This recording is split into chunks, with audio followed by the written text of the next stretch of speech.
All right, how are you doing today? Welcome back.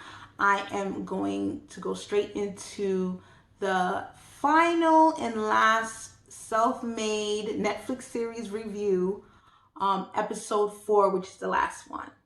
And I'll be done with my reviews on this one. It's been good, it's been real, it's been great doing these reviews. Again, it's my first time doing reviews ever, but I felt motivated and I implored to do this particular one because I can see a lot of similarities with me and an amazing woman like Madam C.J. Walker. Okay, she's in the beauty industry. She was in the beauty industry. She built a legacy. I'm also in the beauty industry. I would love to build a great legacy like she has for my children and family as well.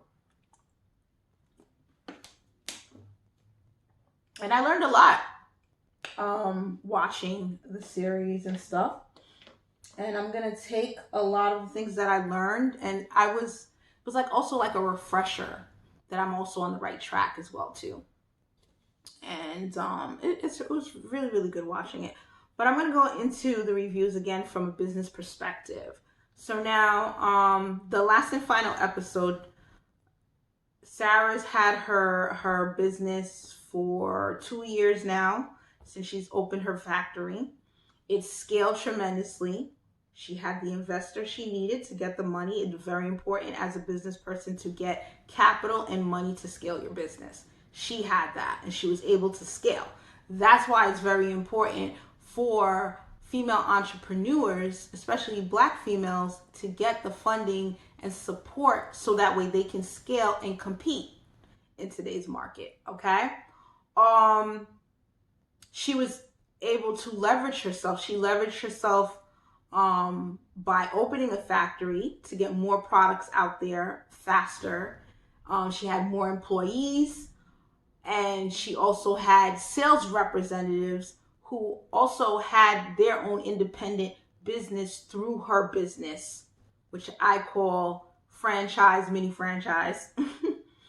And she scaled and she opened up a salon in Harlem, New York. It was a hot spot, booming hot spot. That was another way she leveraged herself. And her main product was her hair pressing kit sets. So it's very important to find, if you do have a product and a service, what are your hot top sellers, or come up with a bundle or a kit or a service bundle. You know, most franchises have that, a number one, a number two, or whatever it may be, to scale and make your business profitable. All right. Her dreams were basically coming true. She was on the New York Times magazine, or papers back then. I don't know if they had magazines. She bought a huge estate property. Now listen, you may not be into materialism or materialistic things.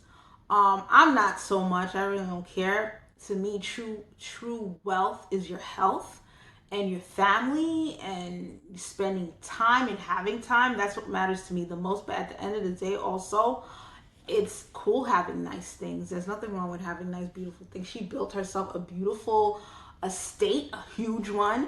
And it's like a legacy. You know, you want to show people, like, look, you can do this too. You can have these things. And I feel like that was more of a motivation for her to get a lot of the things that she has, to motivate the women that were her sales rep, the women she was helping all over the place. You know, she changed so many women's lives by working through being a Walker girl. You know, a Walker girl, a Walker girl. Anyway, her daughter was doing a good job. Layla, you know, opening the salon in Harlem as well. And unfortunately, Sarah fell ill from all that drinking and not taking care of her health. Unfortunately, you know, her kidneys were failing, so she was dying. She had to be in a strict diet. She was told not to do too much. She was on her daughter now to give her, you know, some grandbabies and this and that. And towards the end, she realized, you know what? I want you to be happy. At the end of the day, your happiness is what matters to me and stuff. And then she came to amends with her daughter. They got to see things, eye to eye and stuff like that.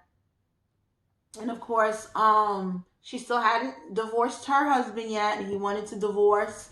He came wanting, the papers and all that kind of stuff. And I feel like with this episode, Sarah had a lot of closure, within her personal life. She made a lot of things right.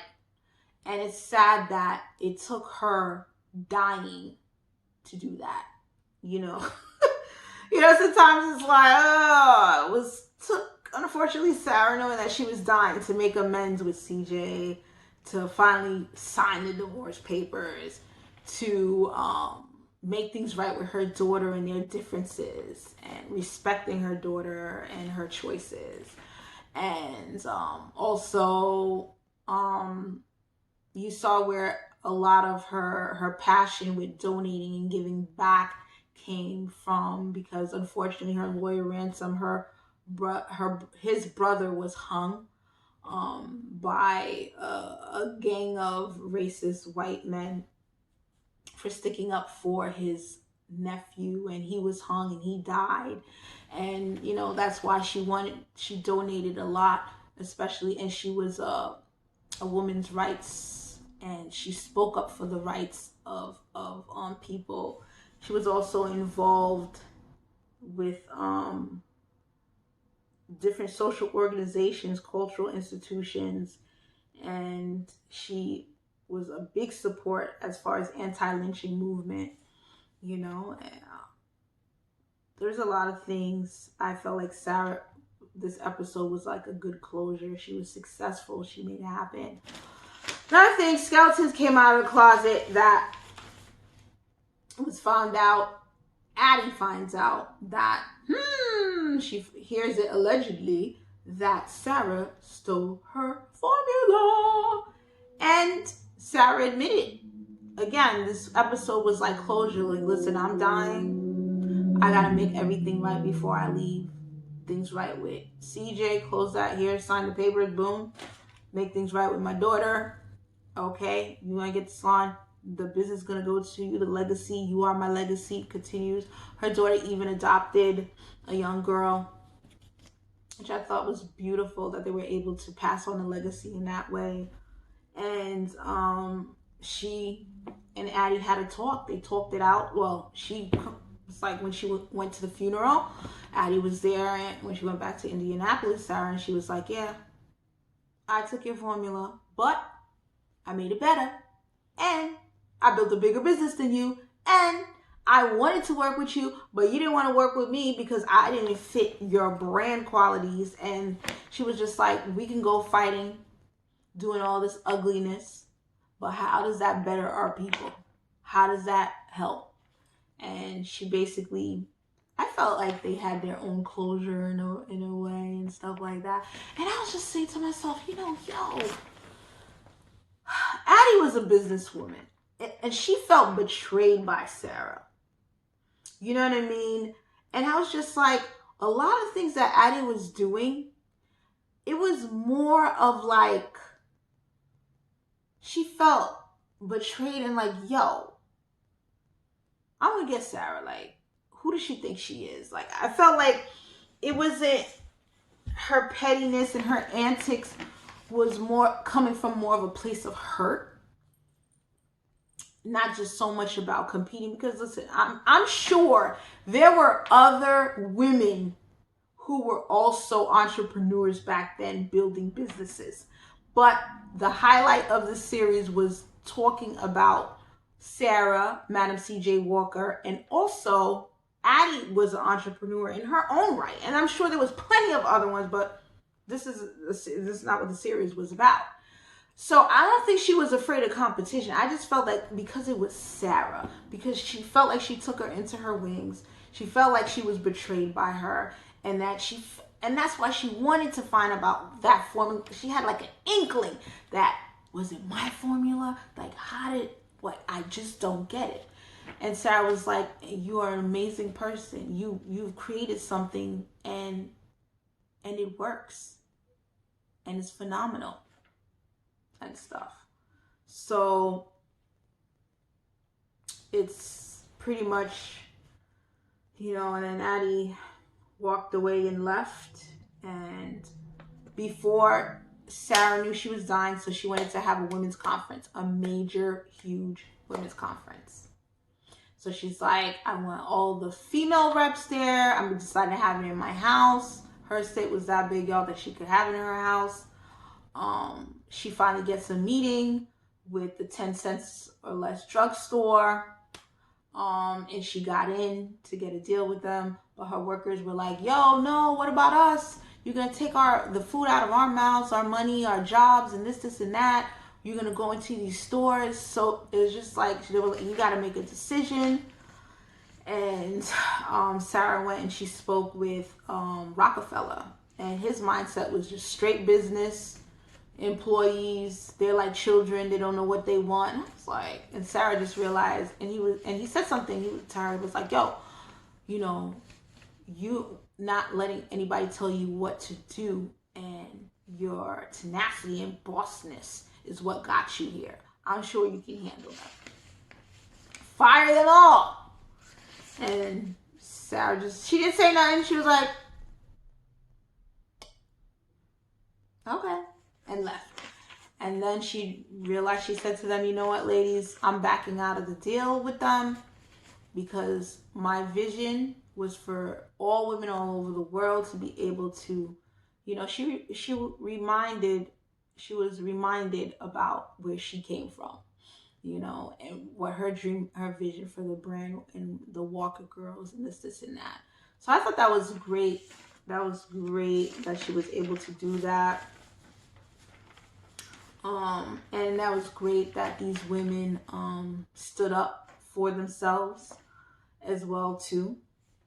And seemed like, Sarah at times lost her way, because we are all human. She came right back to knowing what the purpose and the vision for the business, the brand is. And I really, really want you to also consider and always have and remember, know why you built what you built, why you have the business that you have. Because as you grow it and you build it and you're working with people and you're hiring people and you're doing this and you're doing that, you can forget, or you can get swayed this way or swayed that way.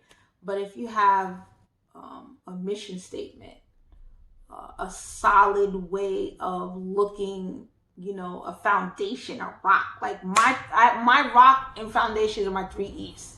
I always say this, and you'll always hear me say it. I'm going to keep repeating it so I can always know, is that my 3 E's: experience, educating, and empowering, providing great experience for those who come across my brand, those who we service, educating everyone that we come across with our brand and services and our products, and empowering those to continue to take care of themselves and to motivate women. Like, yo, I'm just telling you, like, I just think of my 3 E's and it keeps me grounded. Whenever I make a decision, does it stand with my 3 E's? Is it in alignment?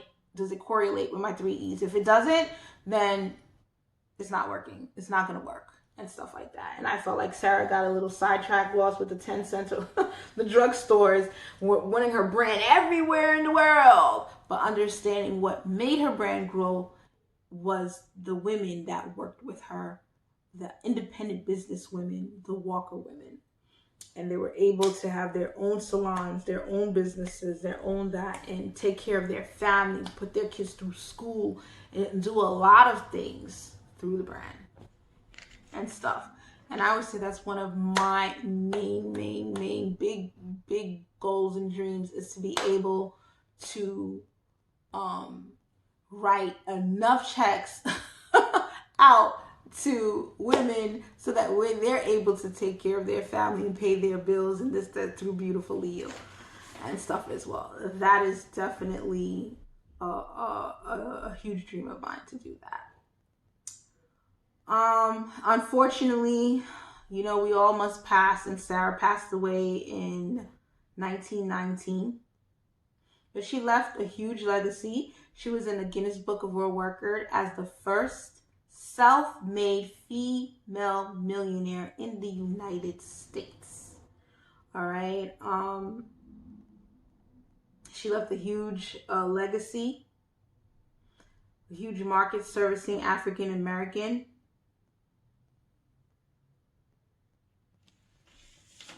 And she donated to the NAACP.